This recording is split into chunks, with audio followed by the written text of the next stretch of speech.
আমার মা এবং বোনেরা, আমার খুব ভাঙ্গা ভাঙ্গা কথাগুলো আপনি একটু শোনার চেষ্টা করবেন। কে আপনাকে বিভ্রান্ত করছে আপনি নিজেকে একবার বলেন যে আপনি কার উত্তরসূরি। আপনি সর্বপ্রথম আম্মাজান খাদিজাতুল কুবরা রাদিয়াল্লাহু তাআলা আনহা আত-তাহেরার উত্তরসূরি, যিনি নবুয়তের কাজে সর্বপ্রথম রাসূলুল্লাহ সাল্লাল্লাহু আলাইহি ওয়াসাল্লামকে সাহায্য করেছিলেন। আল্লাহ রসুল সাল্লাল্লাহু আলাইহি সাল্লাম যখন হেরা গুহা থেকে নেমে আসছেন, হযরত জিবরাইল আলাইহিস সালামকে জীবনের প্রথমবারের মতন তোনার আসল সূরতে দেখতে পেলেন। রসুল সাল্লাল্লাহু আলাইহি সাল্লামের শরীর মুবারকে জ্বর এসে গেল, কাঁপতেছেন আর বলতেছেন, ইয়া খাদিজা জাম্মিলুনি জাম্মিলুনি, আমাকে চাদর আবৃত করো, ইন্নী খাশিতু আলা নাফসি, আমার মনে হচ্ছে আমি পৃথিবীতে আর বেঁচে থাকবো না, কারণ এমন আশ্চর্য কিছু ঘটনা আমার সাথে ঘটছে যেটার মাহাত্ম্য সম্পর্কে আমি জানি না, আমি বুঝতে পারছি না আমার ভবিষ্যৎ কি হবে।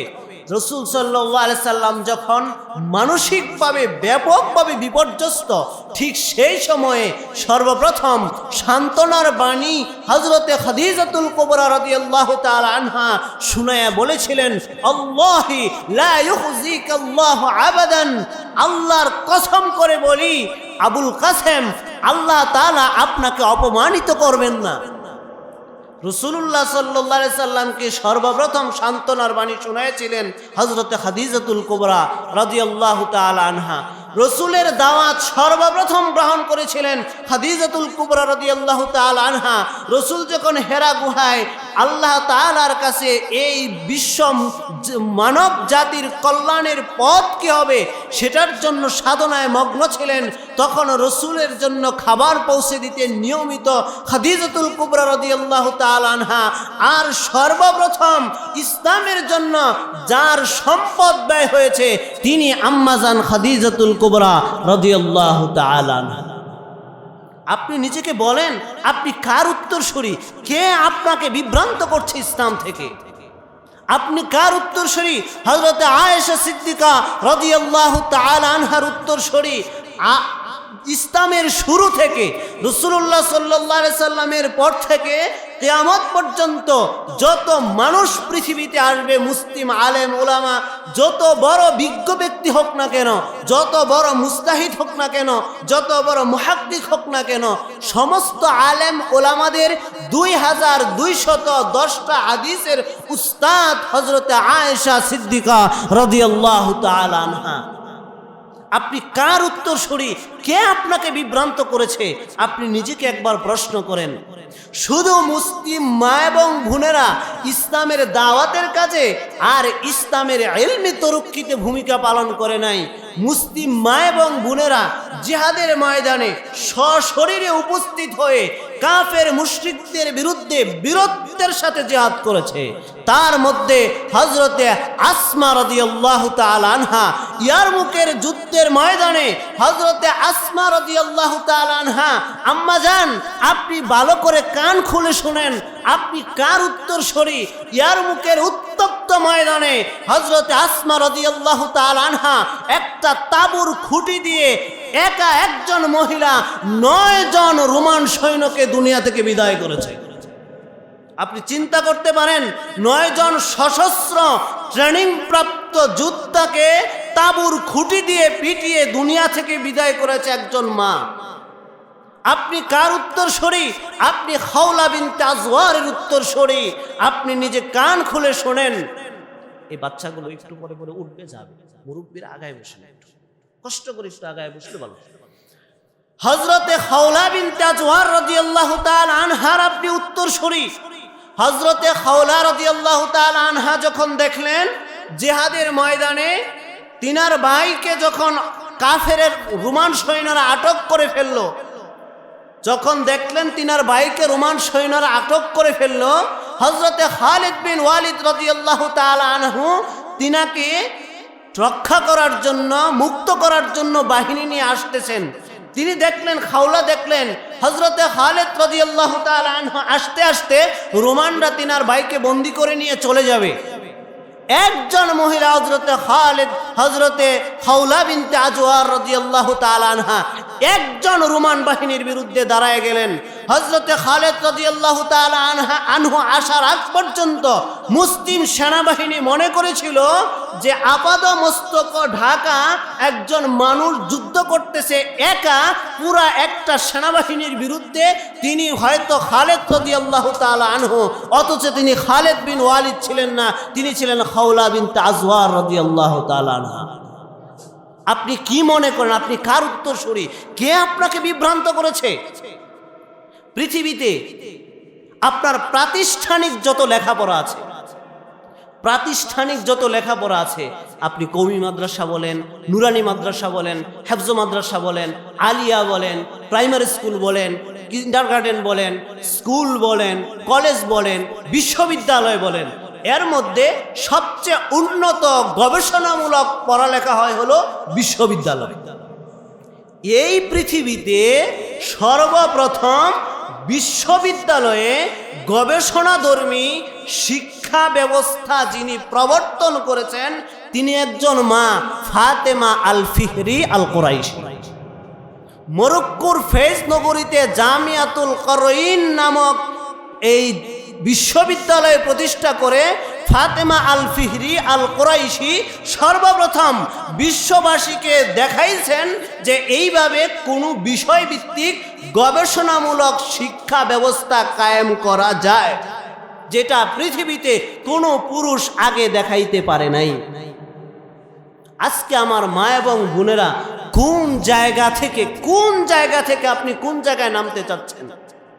সম্মানিত উপস্থিতি, আমার মা এবং বোনেরা, এবং আমরা যারা আমাদের মা এবং বোনদের রক্ষক সেবক, যারা তাদের হেফাজতের জন্য, তাদের পাহারাদারির জন্য যাদেরকে আল্লাহ পাক নিয়োগ করেছেন, আমরাও শুনি যে আমার বাড়িতে যে মা আছে, আমার বাড়িতে যে বোন আছে, আমার বাড়িতে যে স্ত্রী আছে, আমার বাড়িতে যে মেয়ে আছে, তাকে আমি কোন পর্যায়ে গঠন করতে যাচ্ছি।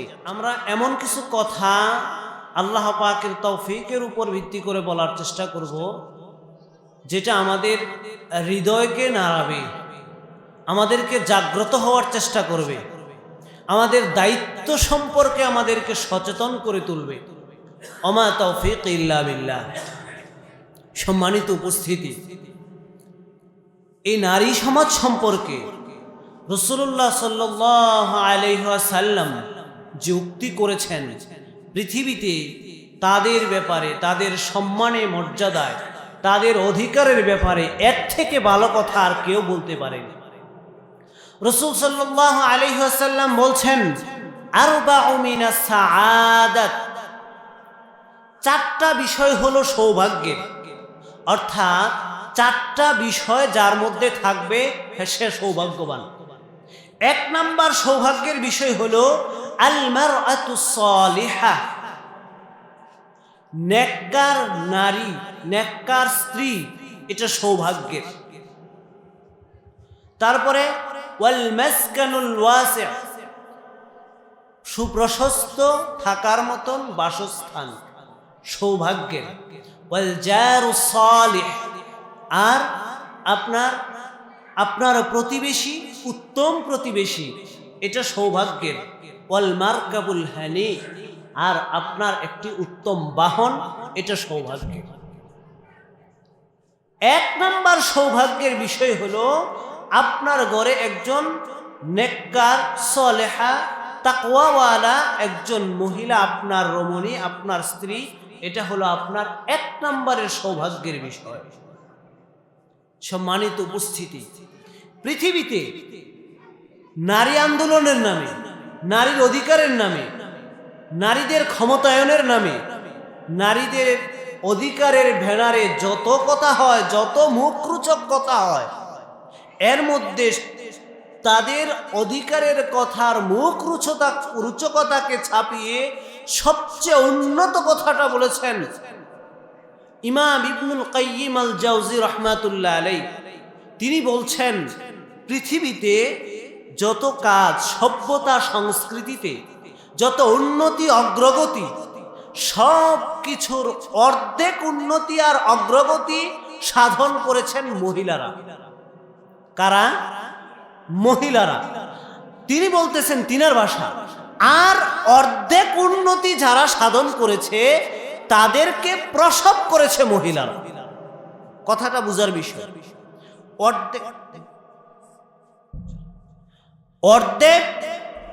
অর্ধেক উন্নতি পৃথিবীর সাধন করেছে মহিলারা, আর অর্ধেক উন্নতি যারা সাধন করেছে তাদেরকে প্রসব করেছে মহিলারা। অর্থাৎ অর্ধেক কাজ মহিলারা করছেন আর অর্ধেক কাজ পুরুষেরা করছেন, আর একজন পুরুষ কোনো না কোনো নারীর গর্ভজাত সন্তান। তাহলে ওনার বিবেচনায় পৃথিবীতে কল্যাণকর সকল কাজের 3 ভাগের 2 ভাগ আঞ্জাম দিয়েছে নারীরা, আর 1 ভাগ আঞ্জাম দিয়েছে পুরুষেরা। সম্মানিত উপস্থিতি, এই নারীদের অবদান পৃথিবীতে সভ্যতা সংস্কৃতিতে উন্নয়ন অগ্রগতিতে অনস্বীকার্য। আজকে যারা নারীবাদী আন্দোলনের নামে আমাদের মা বোনদেরকে ইসলামের গণ্ডি থেকে বের করতে চাচ্ছে, সুপ্রশস্ত ইসলামের সুযোগ সুবিধা থেকে বঞ্চিত করতে চাচ্ছে, যেই সকল মা এবং বোনেরা তাদের মুখরোচক কথাকে শুনে নিজেদেরকে বিভ্রান্ত করছে, আমি তাদেরকে বলতে চাই, আপনাদের কাছে ভুল মেসেজটা দিয়ে আপনাদের ইতিহাস ঐতিহ্যকে, আপনাদের ইতিহাস ঐতিহ্যের ঐশ্বর্যকে ছাপিয়ে রাখা হয়েছে। আপনার পূর্বসূরি যারা ছিল তারা ইসলামের জন্য, ইমানের জন্য, ইসলামী সভ্যতা সংস্কৃতিতে যে অবদান রাখতে পেরেছেন মুসলিম নারীরা, অনেক ক্ষেত্রেই পুরুষেরা সে অবদান রাখতে পারেনি। আমার মা এবং বোনেরা, আমার খুব ভাঙ্গা কথাগুলো আপনি একটু শোনার চেষ্টা করবেন। কে আপনাকে বিভ্রান্ত করছে আপনি নিজেকে একবার বলেন যে আপনি কার উত্তরসূরি। আপনি সর্বপ্রথম আম্মাজান খাদিজাতুল কুবরা রাদিয়াল্লাহু তাআলা আনহা আত-তাহেরার উত্তরসূরি, যিনি নবুয়তের কাজে সর্বপ্রথম রাসূলুল্লাহ সাল্লাল্লাহু আলাইহি ওয়াসাল্লামকে সাহায্য করেছিলেন। আল্লাহ রসুল সাল্লাল্লাহু আলাইহি সাল্লাম যখন হেরা গুহা থেকে নেমে আসছেন, হযরত জিবরাইল আলাইহিস সালামকে জীবনের প্রথমবারের মতন তোনার আসল সূরতে দেখতে পেলেন। রসুল সাল্লাল্লাহু আলাইহি সাল্লামের শরীর মুবারকে জ্বর এসে গেল, কাঁপতেছেন আর বলতেছেন, ইয়া খাদিজা জাম্মিলুনি জাম্মিলুনি, আমাকে চাদর আবৃত করো, ইন্নী খাশিতু আলা নাফসি, আমার মনে হচ্ছে আমি পৃথিবীতে আর বেঁচে থাকবো না, কারণ এমন আশ্চর্য কিছু ঘটনা আমার সাথে ঘটছে যেটার মাহাত্ম্য সম্পর্কে আমি জানি না, আমি বুঝতে পারছি না আমার ভবিষ্যৎ কি হবে। রসুল সাল্লাল্লাহু আলাইহি সাল্লাম যখন মানসিকভাবে ব্যাপকভাবে বিপর্যস্ত, ঠিক সেই সময়ে সর্বপ্রথম সান্ত্বনার বাণী হযরতে খাদিজাতুল কুবরা রাদিয়াল্লাহু তাআলা আনহা শুনায়া বলেছিলেন, আল্লাহি লা ইউখজিকাল্লাহু আবাদান, আল্লাহর কসম করে বলি আবুল কাসেম, আল্লাহ তাআলা আপনাকে অপমানিত করবেন না। রাসূলুল্লাহ সাল্লাল্লাহু আলাইহি সাল্লামকে সর্বপ্রথম সান্ত্বনার বাণী শুনিয়েছিলেন হযরতে খাদিজাতুল কুবরা রাদিয়াল্লাহু তাআলা আনহা। রসুলের দাওয়াত সর্বপ্রথম গ্রহণ করেছিলেন খাদিজাতুল কুবরা রাদিয়াল্লাহু তাআলা আনহা। রসুল যখন হেরা গুহায় আল্লাহ তাআলার কাছে এই বিশ্ব মানব জাতির কল্যাণের পথ কি হবে সেটার জন্য সাধনায় মগ্ন ছিলেন, তখন রসুলের জন্য খাবার পৌঁছে দিতে নিয়মিত খাদিজাতুল কুবরা রাদিয়াল্লাহু তাআলা আনহা। আর সর্বপ্রথম ইসলামের জন্য যার সম্পদ ব্যয় হয়েছে তিনি আম্মাজান খাদিজাতুল কুবরা রাদিয়াল্লাহু তাআলা আনহা। আপনি নিজেকে বলেন আপনি কার উত্তরসূরি? কে আপনাকে বিভ্রান্ত করছে ইসলাম থেকে? আপনি কার উত্তরসূরি? হযরত আয়েশা সিদ্দিকা রাদিয়াল্লাহু তাআলা আনহার উত্তরসূরি। ইসলামের শুরু থেকে রাসূলুল্লাহ সাল্লাল্লাহু আলাইহি সাল্লামের পর থেকে কিয়ামত পর্যন্ত যত মানুষ পৃথিবীতে আসবে, মুসলিম আলেম ওলামা, যত বড় বিজ্ঞ ব্যক্তি হোক না কেন, যত বড় মুস্তাহিদ হোক না কেন, যত বড় মুহাক্কিক হোক না কেন, সমস্ত আলেম ওলামাদের 2210টা হাদিসের উস্তাদ হযরতে আয়েশা সিদ্দিকা রাদিয়াল্লাহু তাআলা আনহা। আপনি কার উত্তরসূরি? কে আপনাকে বিভ্রান্ত করেছে? আপনি নিজেকে একবার প্রশ্ন করেন। শুধু মুসলিম মা এবং বোনেরা ইসলামের দাওয়াতের কাজে আর ইসলামের ইলমি তরক্কিতে ভূমিকা পালন করে নাই, মুসলিম মা এবং বোনেরা জিহাদের ময়দানে সশরীরে উপস্থিত হয়ে কাফের মুশরিকদের বিরুদ্ধে বীরত্বের সাথে জিহাদ করেছে। তার মধ্যে হযরতে আসমা রাদিয়াল্লাহু তাআলা আনহা ইয়ারমুকের যুদ্ধের ময়দানে হযরতে আসমা রাদিয়াল্লাহু তাআলা আনহা, আম্মা জান আপনি ভালো করে কান খুলে শুনেন, আপনি কার উত্তরসূরি?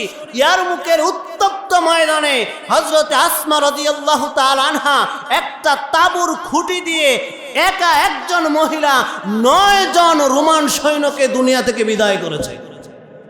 আপনি চিন্তা করতে পারেন, 9 জন সশস্ত্র ট্রেনিং প্রাপ্ত যোদ্ধাকে তাঁবুর খুঁটি দিয়ে পিটিয়ে দুনিয়া থেকে বিদায় করেছে একজন মা।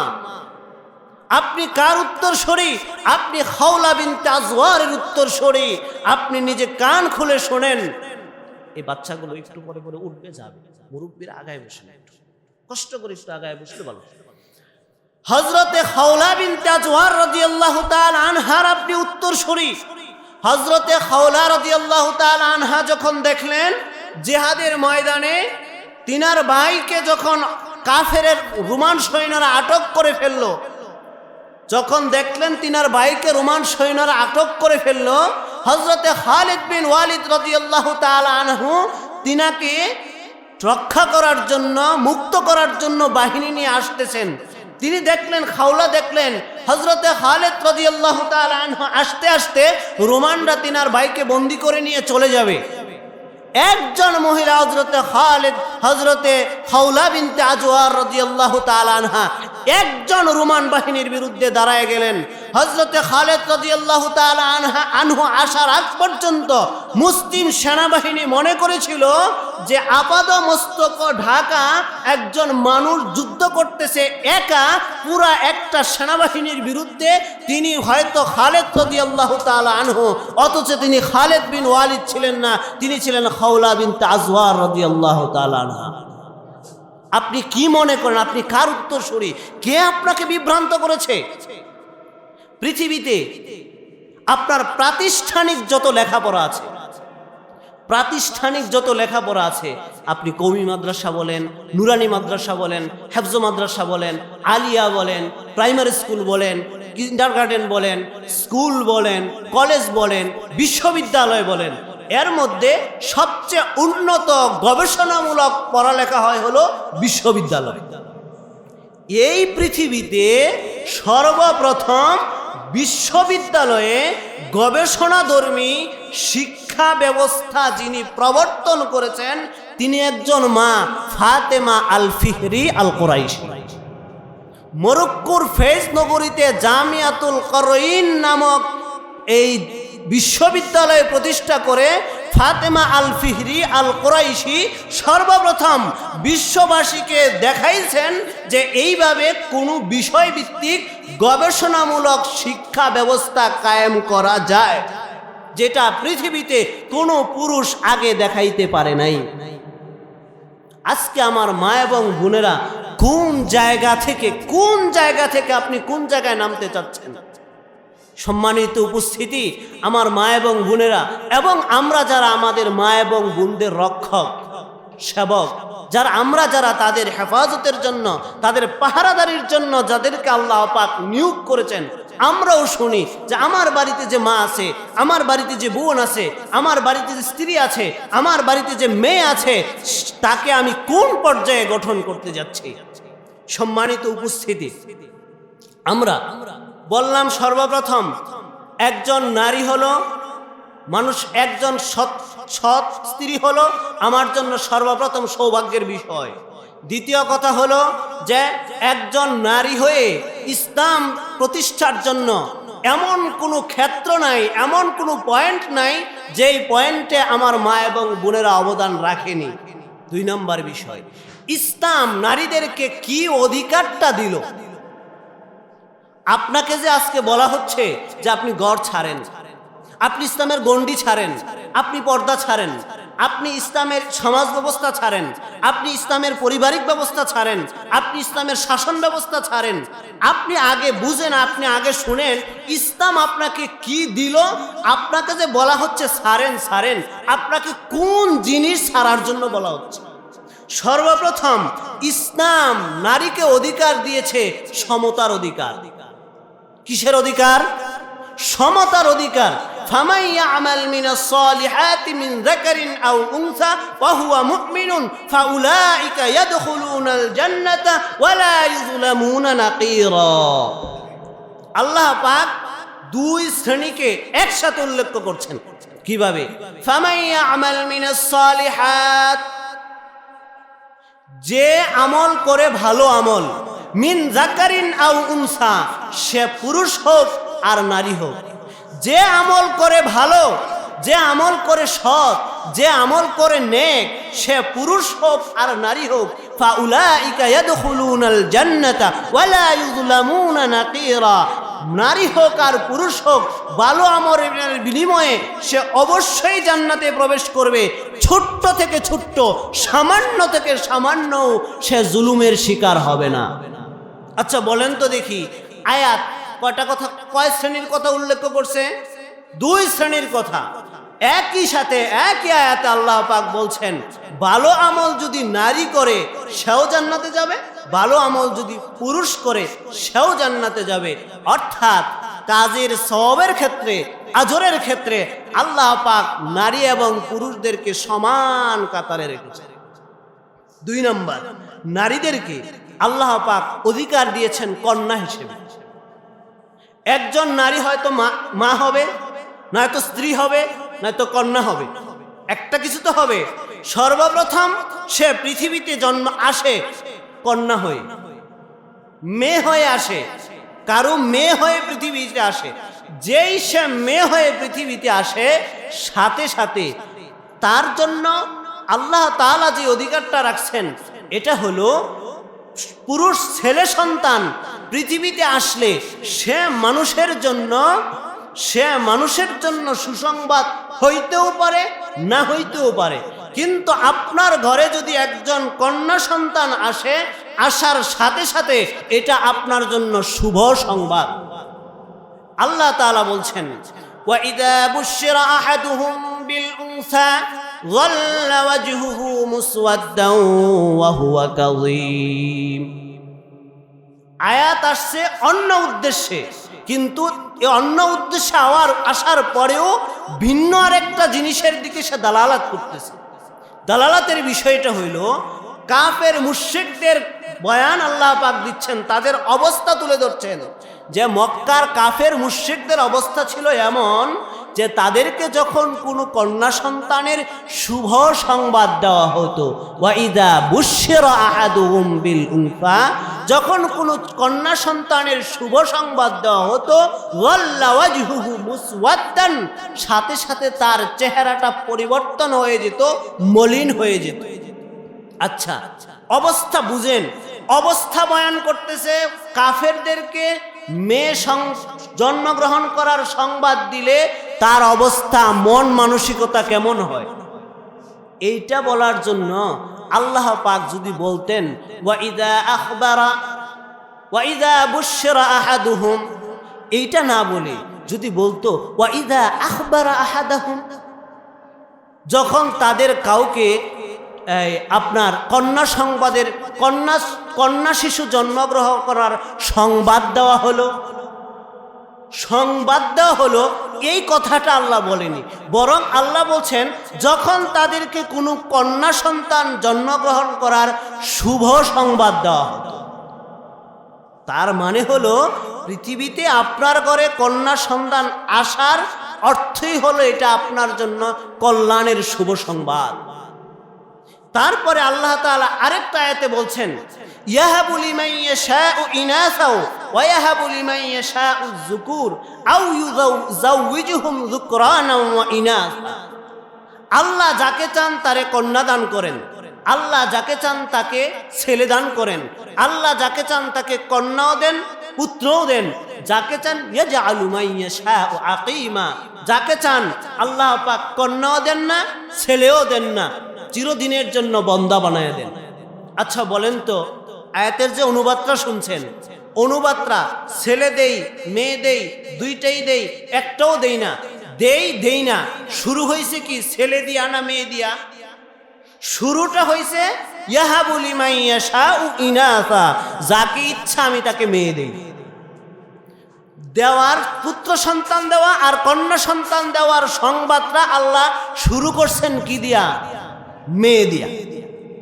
আল্লাহ পাক এইভাবে মাদেরকে বোনদেরকে তাদের নৈতিকভাবে তাদের একটা মর্যাদা পৃথিবীতে তুলে ধরছেন। দুই নাম্বার, এক নাম্বার হলো তার কন্যা হিসেবে, দুই নাম্বার বিষয় হলো আপনার স্ত্রী হিসেবে। আল্লাহ তাআলা এই স্ত্রী হিসেবে তার জন্য যে বিষয়টা দিলেন, রাসূলুল্লাহ সাল্লাল্লাহু আলাইহি সাল্লাম এই কন্যা সন্তানদের শুভ সংবাদ সম্পর্কে একটা হাদিসে বলছেন, হাদিস শরীফে বলছেন, মান কানা লাহু সালাসু বানাতিন, যার তিনটা কন্যা সন্তান আছে। কয়টা কন্যা সন্তান আছে? তিনটা। ফাসবারা আলাইহিন্না ওয়া আত'আমাহুন্না ওয়া সাকাহুন্না ওয়া কাসাহুন্না কুন্না লাহু হিজাবাম মিনান নার। যার তিনটা কন্যা সন্তান আছে, এই তিনটা কন্যা সন্তানের উপর সে সবর করেছে। আল্লাহ রসুল জানে সমাজের অবস্থা কি হবে। আপনার একটা কন্যা সন্তান হয়েছে, দুইটা কন্যা সন্তান হয়েছে, তিনটা কন্যা সন্তান হয়েছে, একটার পর একটা কন্যা সন্তান যখন আপনার ঘরে আসতেছে, সমাজের মানুষ আপনাকে টিটকারি মারতেছে। এটাকে আকাশ থেকে বানানো কথা না, সমাজে এটা আছে। দিও বিয়া জুমা উঠে হা ব্যাংক কয়টিয়া রাখছ, বিয়া দিন লাগতো না, কেডা নিব? এই ধরনের বিষাক্ত কথা সমাজে আছে না?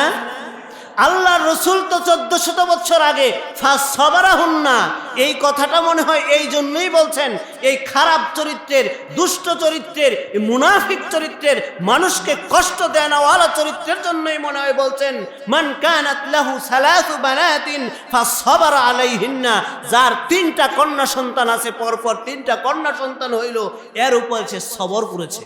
সবর করেছে হলো এই যে সমাজের খারাপ মানুষগুলো তার কানের মধ্যে বিষ ঢালতে থাকবে, এইটার উপর সে সবর করেছে। ওয়া তা'আমাহুন্না, তাদের খানাপিনার ব্যবস্থা করেছে। ওয়া সাকাহুন্না, তাদের পান করার ব্যবস্থা করেছে। ওয়া কাসাহুন্না, আর তাদের পোশাক পরায়েছে। কুন্না লাহু হিজাবাম মিনান নার, এই তিনটা কন্যা সন্তান তার জন্য জাহান্নাম থেকে পর্দা হয়ে যাবে। সুবহানাল্লাহ।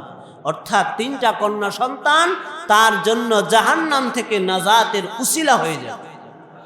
এর থেকে বড় সুসংবাদ আর কি হতে পারে আপনি বলেন? সম্মানিত উপস্থিতি, এই কন্যা সন্তানদেরকে আল্লাহ পাক নারীদেরকে অধিকার দিয়েছেন আপনার স্ত্রী হিসেবে। আল্লাহ পাক বলছেন, ওয়াশিরুহুন্না বিল মা'রুফ, আর আপনাকে আদেশ করা হচ্ছে, আমাকে আদেশ করা হচ্ছে যে তুমি তোমার স্ত্রীর সাথে সৎভাবে জীবন যাপন করো, অসৎ আচরণ করবে না। এই যে একটা ছোট্ট কথা, বড় ওজনদারি। আল্লাহ তাআলা পুরুষদেরকে কিভাবে মাফ করবেন? কত মুত্তাকি মানুষ, নামাজি মানুষ, নেতা মানুষ, যেই নেতা জনগণের জন্য দরদ উতরাইয়ে দেয়, জনসভায় যায় কত ভালো ভালো বক্তৃতা দেয়, মানুষের সাথে কত হাত আগায়া মুসাফা করে, কত মুত্তাকি মানুষ তাহাজ্জুদ করে, কত লম্বা দাড়িওয়ালা মাথায় টুপি দেওয়া হুজুর মানুষ, কত তাহাজ্জুদ গুজার মানুষ। ওই মানুষটা যখন তার স্ত্রীর সাথে কথা বলে, মোটেও ভালোভাবে কথা বলে না, মোটেও সম্মানজনক কথা বলে না, তার সাথে মোটেও সুহাগ মাখাক সুরে কথা বলে না, তার সাথে মোটেও শ্রদ্ধা ভরা সুরে কথা বলে না। আপনি মনে রাখেন, আপনার সন্তানকে যদি ভালো বানাইতে চান, আপনার সন্তান যদি ভদ্র বানাতে চান, আপনার সন্তান থেকে যদি এই আশা করেন যে আপনি তার থেকে শ্রদ্ধাবোধ, তার অন্তরের মধ্যে আপনার প্রতি শ্রদ্ধাবোধ থাকবে, প্রথম দায়িত্ব হলো আপনি আপনার স্ত্রীর সাথে সবচেয়ে ভালো ব্যবহারটা করবেন।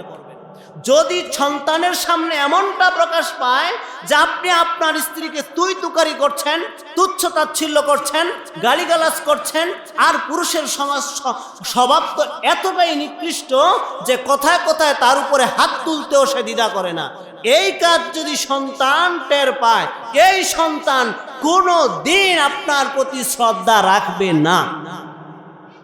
যেই বাবা আমার সন্তান যদি দেখে যে আমি তার মায়ের সাথে শ্রদ্ধামূলক ভালোবাসামূলক আচরণ না করি, আমার সন্তান একদিন না একদিন আমার বিরুদ্ধে অন্যায় আচরণ করবেই করবে। আল্লাহ তাআলা বলছেন ওয়াশিরুহুন্না বিল মারুফ, তুমি তোমার স্ত্রীর সাথে সৎ জীবন যাপন করো। 1 নাম্বার কথা। 2 নাম্বার একটা অধিকার, এইটাতে 100 থেকে 95 জন লোক আমরা ফেল। ওয়াআতুন নিসাআ সাদুকাতিহিন্না নিহলা, নারীদেরকে অধিকার দেওয়া হয়েছে। নারীর প্রতি, মহিলার প্রতি, স্ত্রীর প্রতি এটা আপনার অনুগ্রহ নয়, এটা তার অধিকার। তাকে স্ত্রী হিসেবে সে অধিকার প্রাপ্য আপনার কাছ থেকে মোহরের সম্পদ। আপনি যে মহারণাটা নির্ধারণ করছেন, এটা আল্লাহ তাআলা বলছেন ওয়াতুন নিসা সাদকাতিহিন্না নিহলা, আপনার স্ত্রীকে আপনি তার মোহরের সম্পদটা সানন্দ চিত্তে দিয়ে দেন। এই একটা মামলায় কত মানুষ যে আল্লাহর দরবারে আমরা আসামি হব, এইটা মহিলাদের ছেড়ে দেওয়ার কোনো অপশন নেই। মহিলাটা ছেড়ে দেবে কেন? আমার মোহরের টাকা দেওয়ার, সম্পদ দেওয়ার মতো যোগ্যতা নাই। আল্লাহ তাআলা তো আমাকে বিবাহ করতে বাধ্য করেনি। আল্লাহ রাসূল সাল্লাল্লাহু আলাইহি সাল্লাম বলছেন ইয়া মা'শারাশ শাবাব মান ইসতাতা'a মিনকুমুল বা'আতা ফালইয়াতাযাওয়াজ, তোমাদের যাদের সামর্থ্য আছে সে বিবাহ করবে। তুমি মিয়া ফকির, আমি ফকির, আমার স্ত্রীর মোহরের টাকা দিতে পারবো না, এত ফকিরের বিবাহ করা লাগবে কেন? এত নিচু লোকি ছোট লোকি হবে কেন? এটা তার অধিকার। এটা স্ত্রীর প্রতি স্বামীর অনুগ্রহ নয়, বরং স্ত্রীর কাছ থেকে পাওনা অধিকার, এটা আপনাকে দিতেই হবে। আজকে দিবেন না, কাল কিয়ামতের ময়দানে এই স্ত্রীর মামলার আসামি হয়েই আপনাকে উঠতে হবে। আপনি যত বড় বুজুর্গ হন, আপনি যত বড় নেতা হন, আপনি যত বড় মাওলানা সাহেব হন, আপনি যত বড় তাহাজ্জুদ গুজার হন, আপনি যত বড়ই বক্তা হন, যত বড় মুফতি হন, এই মামলা থেকে আপনি রেহাই পাবেন না। এটা হকুল ইবাদ, বান্দার হক। সম্মানিত উপস্থিতি, 3 নাম্বার, আল্লাহ তাআলা, আল্লাহর ইসলাম, কোরআন নারীদেরকে অধিকার দিয়েছে মা হিসেবে। আচ্ছা বলেন তো দেখি, আব্বা এবং আম্মা 2 জনের প্রতি সৎ ব্যবহার করা, ভালো আচরণ করা ফরজ না একজনের উপরে করা ফরজ? 2 জনের উপরে করা ফরজ। আল্লাহ তাআলা বলছেন وَوَصَّيْنَا الْإِنسَانَ بِوَالِدَيْهِ إِحْسَانًا حَمَلَتْهُ أُمُّهُ كُرْهًا وَوَضَعَتْهُ كُرْهًا وَحَمْلُهُ وَفِصَالُهُ 30 شهرا। আবার আল্লাহ পাক সূরা লুকমানে বলছেন وَوَصَّيْنَا الْإِنسَانَ بِوَالِدَيْهِ حَمَلَتْهُ أُمُّهُ وَهْنًا عَلَى وَهْنٍ ওয়াফিসালুহু ফি আমাইন। 2 আয়াতে আল্লাহ পাক বলছেন ওয়াসাইনাল ইনসানা বিওয়ালিদাইহি, আমি মানুষকে ওসিয়ত করতেছি, আদেশ দিচ্ছি, মানুষের উপর ওয়াজিব করছি, আবশ্যক করছি, সে যেন তার পিতা এবং মাতা উভয়ের সাথে ভালো ব্যবহার করে, রহমদিল আচরণ করে। এরপরে আচরণটা করবে ভালো। এই ভালো আদেশ করার পরে অবদানটা উল্লেখ করতেছেন মায়ের। হামালাতহু উম্মুহু কুরহান মা তাকে গর্ভধারণ করেছে অনেক কষ্ট করে, ওয়াদাআতহু কুরহা, তাকে প্রসব করেছে তার থেকে আরো 1000 গুণ বেশি কষ্ট করে। আদেশ করতেছেন দুইজনের উপরে রহম করো, দুইজনের সাথে ভালো ব্যবহার করো। অবদানটা উল্লেখ করতেছে একজনের। কয়জনের বলেন তো দেখি, অবদানটা কার উল্লেখ করতেছে? মার। আবার ওয়াসাইনাল ইনসানা বিওয়ালিদাইহি, সূরা লুকমানে বলতেছেন মা এবং বাবা দুইজনের উপরে তুমি রহম দিল আচরণ করো। হামালাতহু উম্মুহু, তার মা তাকে ওয়াহনান আলা ওয়াহনিন, কষ্টের পর কষ্ট করে গর্ভধারণ করেছে। আদেশ করছে দুইজনের সাথে ভালো ব্যবহার করো। একজনের অবদান উল্লেখ করতেছে, বলেন তো তিনি কে? মা। অবদান উল্লেখ করতেছেন আল্লাহ পাক একজনের।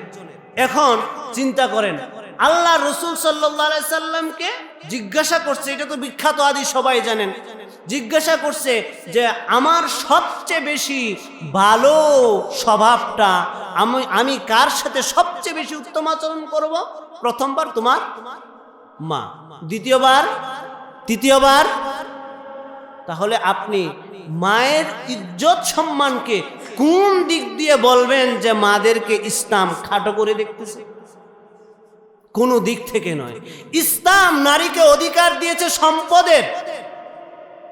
আল্লাহ তাআলা বলছেন লিররিজালি নাসিবুম মিম্মা তারাকাল ওয়ালিদানি ওয়াল আকরাবুন ওয়ালিন্নিসাই নাসিবুম মিম্মা তারাকাল ওয়ালিদানি ওয়াল আকরাবুন মিম্মা আল্লা মিনহু আও কাসুর। আয়াতটা খুব ভালো করে বুঝেন। এই বিষয়টার উপরে হইল মুসলিম নারীদেরকে উত্তক্ত করা, তাদেরকে ইসলাম থেকে বের করার সবচেয়ে ভালো পয়েন্ট। অথচ এই আয়াতের মধ্যেই তার জবাব।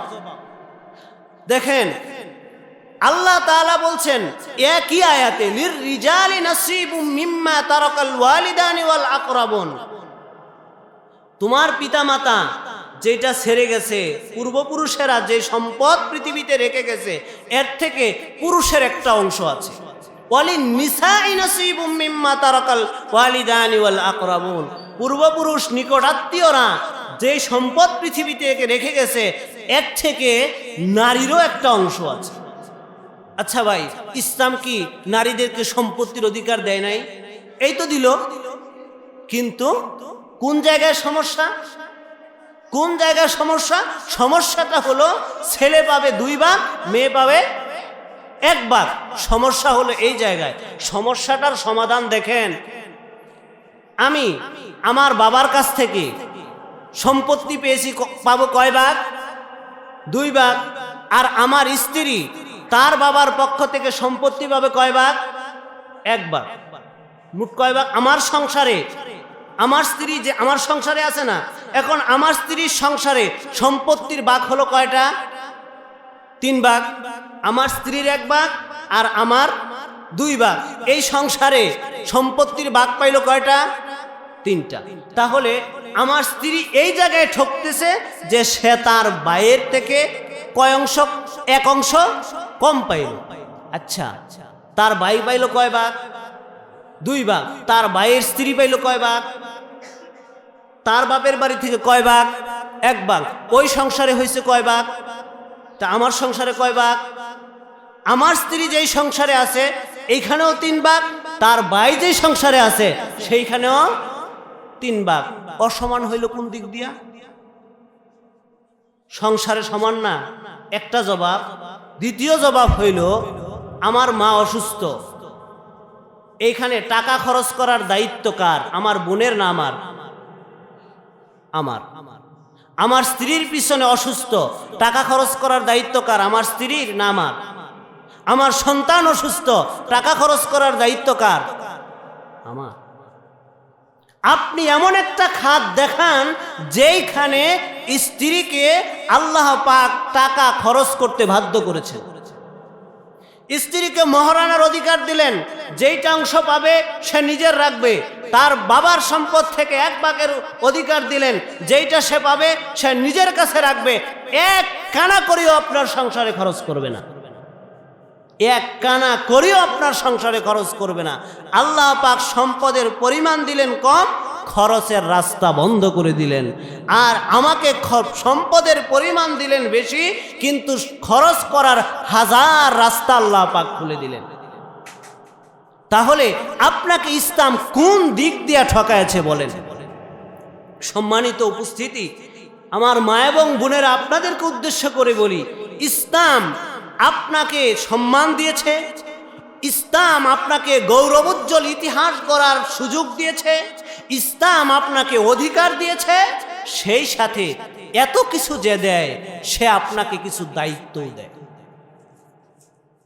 নাকি দায়িত্ব ছাড়া সুযোগ দেয়? দায়িত্ব ছাড়া কোনোদিন কি হয় না, সুযোগ দেওয়া হয় না। সম্মানিত উপস্থিতি, দেখেন, ইসলাম নারীকে সর্বপ্রথম যে দায়িত্বটা দিয়েছে এটা হলো, আম্মাজান, আপনার শুনতে অনেক খারাপ লাগতে পারে, পিতা লাগতে পারে, বেমজা লাগতে পারে, ফাংসাও লাগতে পারে, প্রথম দায়িত্বটাই দিছে ইসলাম আপনাকে, যে আপনি নিজেকে আবৃত রাখবেন, আপনার ইজ্জত আব্রুকে, সম্ভ্রমকে আপনি হেফাজত করবেন। অকরনা ফি বুয়ুতিকুন্না ওয়ালা তাবাররাজনা তাবাররুজাল জাহিলিয়াতিল উলা। মুমিনা নারীর প্রথম দায়িত্ব হলো সে ঘরে থাকবে। কোথায় থাকবে? না বাজারে, হাটে মাঠে, ঘাটে না। এটা আপনার অধিকার। কি কার? এটা আপনার অধিকার। আপনাকে পর্দায় থাকার অধিকার দেওয়া হচ্ছে, সাথে সাথে দায়িত্বও দেওয়া হচ্ছে আপনাকে। আপনি আজকে মনে করতেছেন, আপনি বুঝেন যে আপনি মনে করতেছেন যে ইসলাম আমাকে আবদ্ধ করে রাখছে, আর যারা বলতেছে যে তোমরা পর্দা ছেড়ে বের হও, তোমরা ঘরের কোণে আবদ্ধ থাকবে কেন, তোমাদের বিশাল কর্মক্ষেত্র আছে, তোমরা পুরুষের মতো সকল জায়গায় যাবে, সকল কিছু করবে, তাদের কথা খুব কালিমাতু হাক্কিন উরিদা বিহাল বাব।